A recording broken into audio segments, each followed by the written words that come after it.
قرآن آیت دی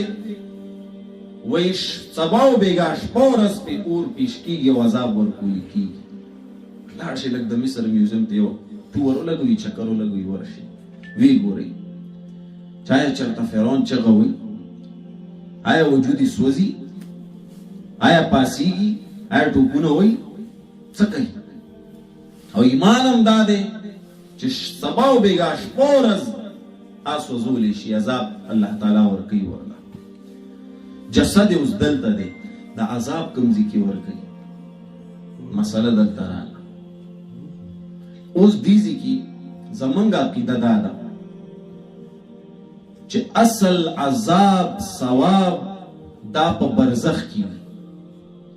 برزخ پردی ته وي او پرده کومه ده چې د دنیا نه سي دا پټه او هغه برزخ دو مقاماتو ته برزخ وي یو علیین ته او دویم سجین ته علیین د علوون نه د علوون معنی اوچت مقام اوچت مرتبه ده اوچت ځایونه دي ښایسته ښایسته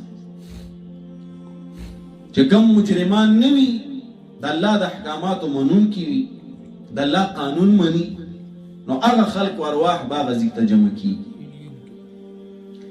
او چې کوم مجرمان شي د الله د قانون نه باغیان شي بغاوت وکړي د هغې ارواحو دپاره یو بل مقام دی چې هغې ته سجین وي سجین د سجن نه دی او سجن څه ته وایي قیدخانې ته وایي هلته قید کیږي دې ځایونو ته برزخ ویلی شي جسد خو موږ دلته راوالو په ځمکه کې ښخوو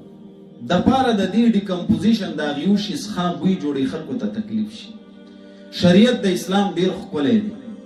ښه پاک یې ووینځه کفن کې تاو کا عطر پې ووو او مخې ته یې کېږده الله ته یو سوال وکړه د هغه دپاره ښه په شرف او عزت یې بوځه هلته یې کېږده او د پاسه پې ګټې کېږده خاورې واچه او ښخې کړه او بل خوا د هندوانو دین څه دی ویې سوځوه څوک یې ودرئ څوک یې سوځوي څوک یې همداسې اولی یو ځای ته او کندې ته څوک همداسې سیند ته یې ورخوشي کړي زموږ دین اسلام ډېر د عزت دین دی نو دغه جسد چې دلته ختم شي نو دا موږ ښخو صرف دې دپاره خلکو ته تکلیف جوړ نه شي احسن الفتاوا د رشید احمد لودیانوي رحمت الله علیه دا ډېر ښه مفتی تیر شوی هغه فتاوا لیکلې احسن الفتاوا لس جلدو کې د هغه نه سوال شوی دی وایي دا مړی چې موږ په قبر کې کله ږدو ښخوو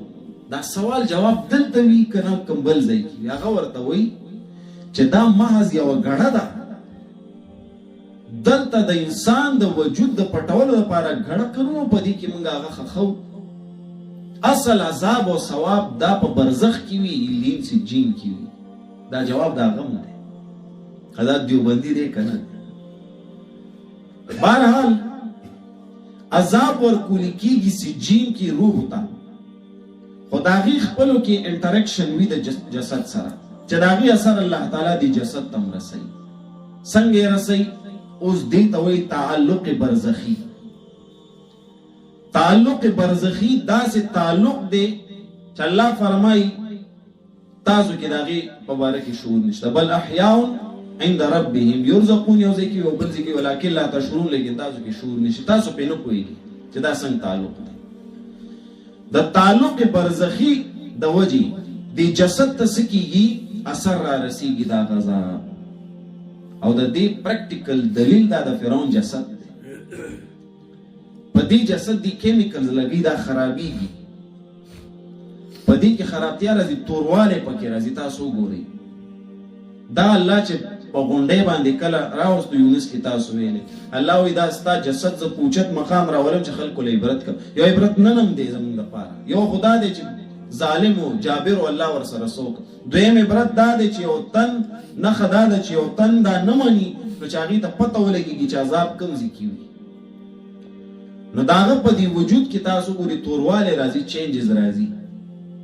دغه ثابتېږي چې دا هغه تعلق دی د څه شي د دې جسد او د هغه د روح له الله وایي النار یعرضون علیها غدوا وعشیا سبا او بیګا الله تعالی هغه په اور کې سوځوي خو د هغې تاثیر دې جسد ته رارسي اوس مو هم ذهن نه دی کلاو شوی بل مثال د شپې ودی خوب ویني په خوب کې روانې په کوڅه کې یو دوه سپي در پسې شي ته مخکې او هغه در پسې وروسته منډې درکوي روح دې اوس وتی دی د جسد نښه دا د قرآن نه ثابته مسله ده د شپې روح وځي د جسد عالم رؤیا دا ځان له د خوبونو عالم دی هلته ورشي نو هلته که ورپسې سپی شي منډه ورکوي اوس ګوره تکلیف روح له دی او ستا جسد محسوسوي که نه محسوسوي دلته د خولو نه ډکي تاویږي راتاویږي اکثر خلک یریږي چغې وایي دا هغه تعلق دی خو دا خو بیا هم تعلق داسې دی چې دنیاوي تعلق دی دا داسې تعلق دی چې په وجود کې تصرف هم پیدا کولی شي تصرف داسې پیدا کوي چې کله کله په خوب کې یو تن پاسیږي خبرې هم کوي یو ځای نه روان شي بل ځای پورې واپس راشي دا هغه تعلق دی چې دې ته دنیاوي تعلق وي او دا تصرف پیدا کوي په جسم کې خو چې کله مرګ راشي نو تعلق د دنیا مکمل منقطع شي قطع شي نو بیا صرف یو تعلق پاتې کیږي د جسد سره چې هغې ته برزخي تعلق وي او هغه بیا په جسد کې تصرف نشي پیدا کولی چې د هغې وجود پاسېږي وګرځېږي واوري وګوري وخوري دا بیا نشي کولی پوهېږي په دې خبره او دا تعلق ګورې زه د خېټې نه ویم امام ابن قیم رحمه الله ډېر لوی عالم تیر شوی د هغه کتاب د کتاب روح په سول باندې هغه بوک لیکلی دی کتاب د روح په باب کې هغه دا تعلقات ذکر کړي دي د جسد او د ارواح زمونږ دا سایکولوژیسټ هم په دې ریسرچ کې دي چې د دې سول حقیقت څه دی خدای یاد وساتئ دا د قرآن چیلنج دی چې الله تعالی تاسو له د روح په باره کې علم درکړی دی هغه ډېر کم دی چې الله کم درکړه ته ډېر ریسرچ وکړه ته یې نشي پیدا کولی حقیقت چې دا څه شی دی بهرحال پدیزی کی چې الله تعالی فرمای النار یوردون علیها غدوا وعشیا سبا و بیگا د فرعون او فرعونیان اجساد دا مخکې کیږي ستا اورتا نو د دین مراد څه شي شراغي ارواح شو اصل عذاب ارواح توی او جسد ته اثر را رسی بتعلقی برزخی پوښي په خبره نو عذاب قبر دا د قران د غنو آیاتونو ثابت دی